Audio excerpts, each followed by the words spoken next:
we move on to other interview questions and answers that should be answered right. So this is the part 2 version of The Job Is Yours. Go for it. Answer these interview questions right and get the job.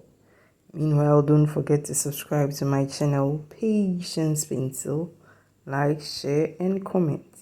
Today we will dwell on these questions that are also commonly asked. What are your greatest strengths? What do you consider to be your weaknesses? What is your greatest professional achievement? And at times, a question goes like this. What's the time you disagreed with a decision that was made at work? Now let's try to answer it as best as we can. Meanwhile, you can also drop your comments relating to some interview questions that you've been asked and you think you can help us answer well. In doing this, we are helping ourselves, helping others, helping the world. Let's move. Trying to answer our first one here. What are your greatest strengths? Know that this ushers you to talk about something that makes you great and a great fit for this role or this particular position that you are applying for. When you are answering a question like this, think quality, not quantity. In other words, you don't rattle off a list of adjectives. Instead, pick one or a few depending on the question, specific qualities that are relevant to the position you are applying for, and try to illustrate them with examples. Well, if there's something you were hoping to mention because it makes you a great candidate, but you haven't had a chance yet, this would be the perfect time. Let's see here a likely answer. You can say, I like making everyone's lives easier.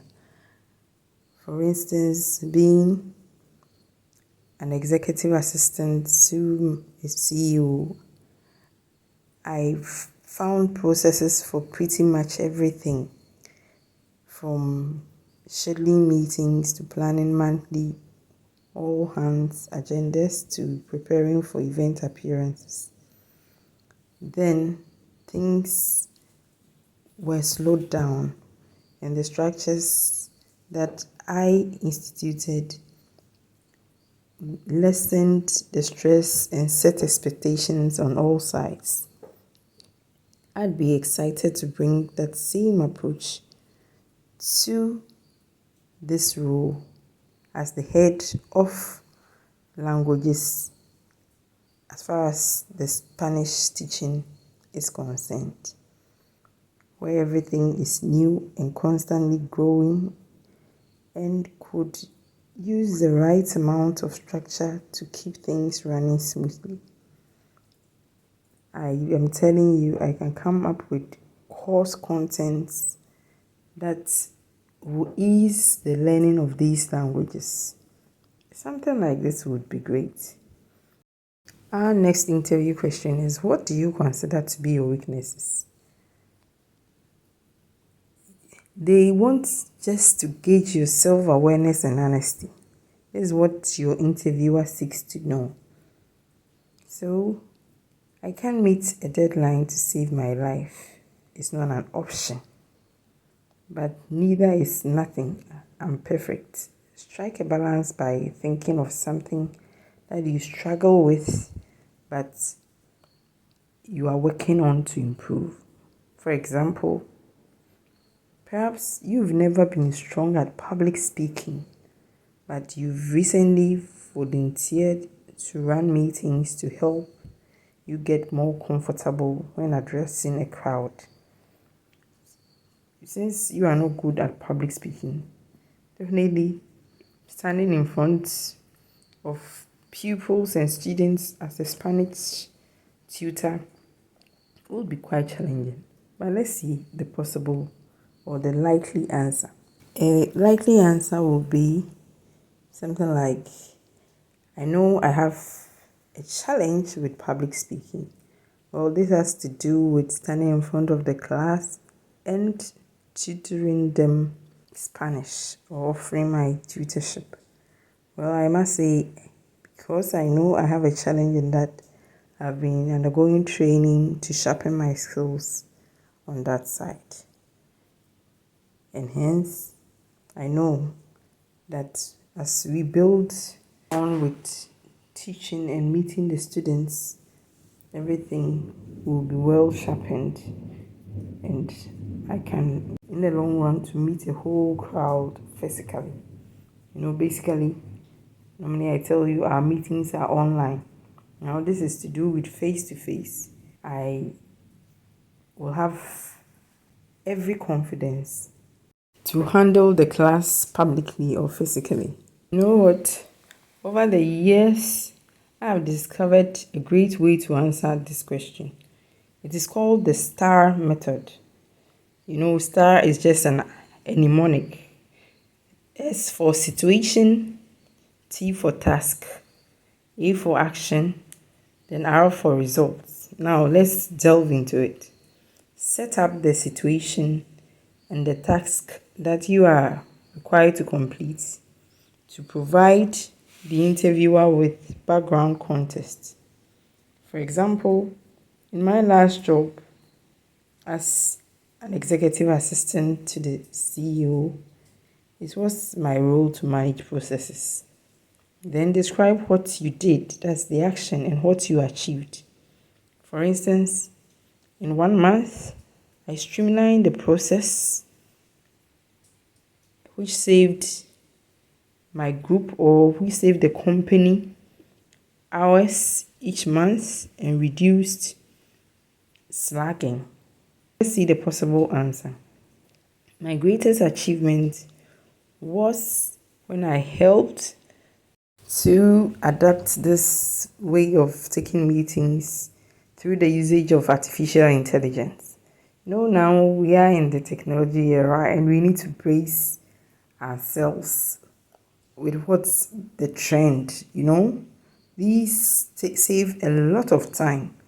Other than that, you need to be taking minutes manually, or even when you are typing, it's a whole deal.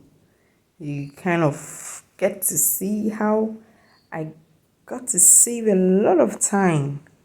And you see, in doing this becomes also available to everybody, because at the end of the day, it's the minutes of meeting are shared and everybody will follow through whatever went on during the meeting. So as I told you, I have made a lot of achievements. A lot. I must say this way of taking minutes generated attention from both the staff, the heads of the various departments, and I am proud to say I got promoted to the most senior most position as far as my department is concerned. That's there for you. And with our next question, I hope you are following through. Please drop a comment. We are all learning here, as I tell you. Don't forget to subscribe to my channel, Paintsiwaa. We always move. We always want to be on top. So let's learn together. Please drop your comment. And don't forget to like and hit on the post notification bell if you have not subscribed to date. Now, our last and final question.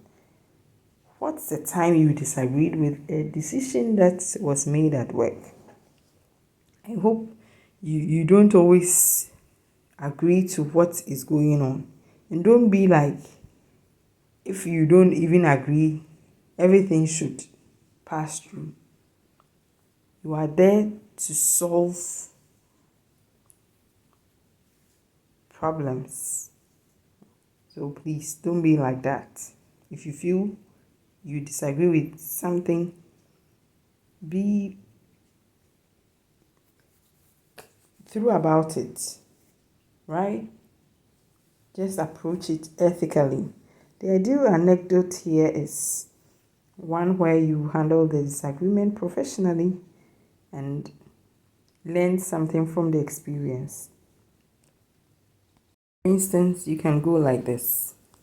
I learned early on in my professional career that it's not a big deal to disagree if you can back up your disagreement with data. Right? So you can have something going. In my job as an executive assistant, I was in charge of taking minutes and all that. I mean, doing anything administrative. It was important to get everything, the facts right, so that leaders had the best information to make a decision. One time, my boss asked me to generate minutes on a very fine Wednesday morning. To generate a new minutes and wanted it done on by, I should say, late at the close of the business day. Because I'm committed to high quality work.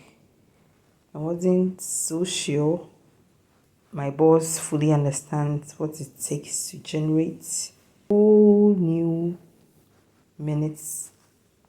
I knew I needed to speak up. At her next available opening, I sat down with my boss and explained my concerns. She was still sticking to what she wanted, that the job should be completed by close of business. So I decided to ask if there was anyone who could help out. After thinking about it, my boss found another assistant who could put in a few hours. While it was a tight deadline, we got the minutes done, and the committee was really pleased to review it at the meeting. My boss appreciated my extra work to make it happen, and I felt good that I hadn't let the quality of the minutes slip. It was a good experience of being a team player and also knowing when and how to ask for help. Once I explained how much time and work goes into the preparation of minutes, my boss was careful to assign them further in advance. That's a good one, isn't it? Well, let's all learn from these. I hope you'll get better. Disagreements come, don't keep to yourself. You can always ask for help. Be a team player, be a good organizer, be a planner. Above all, be a good worker. Thank you for watching. Cheers.